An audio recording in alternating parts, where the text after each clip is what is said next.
The mass protests in Iran continuing against the theocratic regime. Many young people angry over the theocratic restrictions. The activism sparked after the death of Masha Amini in police custody, now in their fourth week. Human rights groups say the violent crackdown has so far killed 185 protesters, including 19 children.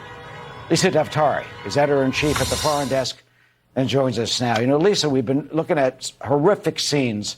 The reports that the regime just cuts down protesters in the streets. One guy was sitting in his car. Horrible brutality that exposes the inhumanity of this despicable and dangerous dictatorship. How long do you think these protests will continue, and can they continue? Well, they're not going home anytime soon. This is the bravest, the most courageous we have seen these protesters. This was the proverbial straw that broke the camel's back.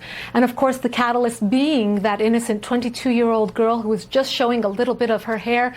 But there are so many like her and so many victims of this regime. And that's what the protesters are saying. This is, in fact, led by the women of Iran who are saying all we want is freedom. But they are backed by men and people all across the country in every city. This is a pure grassroots movement that is not attached to any religion or any city or any political group. This is a pure movement of the Iranian people who have just one message for the world, and that is that they are fighting for their freedom, and they will not back down anytime soon. This is truly the best chance that they've ever had to topple this regime. What can the West do? What can the White House do to give that a push to help them to get rid of this regime once and for all? Right, the most important question, because they're asking for support, right? They're asking for the mainstream media to cover this. They're asking for all kinds of support. So it will start with that verbal support, but we just can't stop at the podium. The next step will be for the United States to back away from the JCPOA, from the nuclear negotiation table. It's one thing, like Robert Malley, the Iran envoy for the United States, said this week, we are not going to support regime change in Iran, even though we do verbalize support for the protesters. It's one thing to not support regime change. It's another to give them billions of dollars. Do you really have to support their terrorism? Do you have to support the money that the Iran regime will put back into the Revolutionary Guard, into the Basij forces, into the morality police, into Hamas and Hezbollah, and the list goes on and on. So the United States has to understand the gravity of legitimizing this regime by giving them billions of dollars, by giving them that handshake and letting them off the hook for so many of the human rights violations. And the third will be to creatively come up with a way to give resources, organizational resources, to the protesters, to give them the catalyst for the next step in this movement to continue. President Obama, during the Green Revolution, was seen as making a real blunder and mistake. Critics saying that he had an opportunity, could have had an opportunity back then.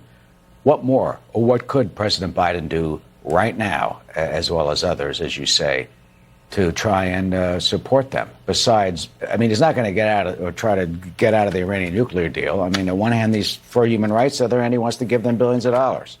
So realistically, folks watching right now, what can we do? Well, continue with the support. I mean, Eric, I thank you for bringing this to people's attentions. And after I was on with you on Fox News last time, I got so many messages thanking Fox News and thanking you for giving this airtime. Continue sharing the videos. Those who are at home, continue with the hashtags. This is a human rights movement. It's a pure movement, as I said. This is not something that's political. It should be bipartisan. It should have support across the board. The Biden administration or the Trump administration or the Obama administration, doesn't matter who's in office. This is for the betterment of the world, to stop the biggest global supporter of terrorism, to help the young people in Iran who are telling us their story. Look, we don't have reporters on the ground in Iran, but we do have millions of citizen journalists who, despite the internet crackdowns, are finding proxies and finding ways to get online to send us those videos. We're putting them up on the Foreign Desk around the clock to continue their story.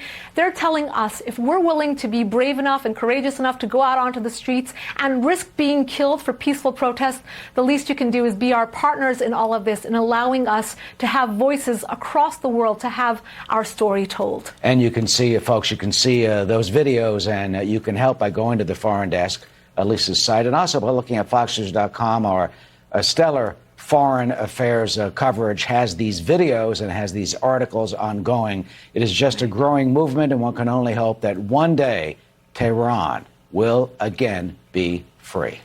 Lisa Daftari of the Foreign Guest. Lisa, always good to see you. Thank you. Thank you.